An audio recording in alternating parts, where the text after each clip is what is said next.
মনোবীক্ষণ polyclinic, চিকিৎসার জগতে এক দশক। এখন এখানে সব বিষয়ে ডাক্তারবাবু একসাথে তলায়। ফোন করুন 7477999515 এই নম্বরে। নির্যাতিতার বিচার চেয়ে সৌভ্রাতৃত্বের বার্তা দিয়ে কান্দি থেকে গোকর্ণ পদযাত্রায় সামিল হলেন ৮ থেকে ৮০।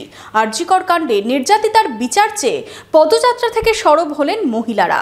স্বাধীনতা দিবস উপলক্ষে কাবেরীতে চলছে সব ধরনের পোশাকে আপ টু 70% অফ। অফারটি চলবে 27 আগস্ট 2024 পর্যন্ত। সঠিক দামে মনের মতো কালেকশন পেতে আজই আসুন কাবেরীতে। আরজিকর কাণ্ডের প্রতিবাদে রাখি বন্ধনের সকালে সৌভ্রাতৃত্বের বার্তা দিতে কান্দিতে পদযাত্রা।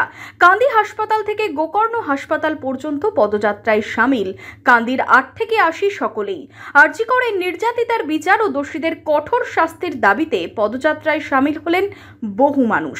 রাখি বন্ধনকে সামনে রেখে আমাদের ডাক ছিল বিচারের দাবিতে। আমরা ভ্রাতৃত্বের বার্তা নিয়ে, শান্তির বার্তা নিয়ে কাঁদি হসপিটাল, পুরন্দরপুর হসপিটাল আর গোকর্ণ হসপিটাল, 3টে হসপিটালে আমরা আমাদের ভ্রাতৃত্বের বন্ধন নিয়ে যাব।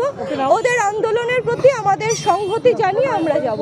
প্রতিবাদ মিছিল চলবে যতদিন না দোষী শাস্তি পায়। আমরা এইভাবেই করব, কখনো মৌন মিছিল, কখনো এমনি মিছিল, কখনো সরবে মিছিল, কখনো গান, কখনো স্লোগান দিয়ে আমাদের প্রতিবাদ চলবে।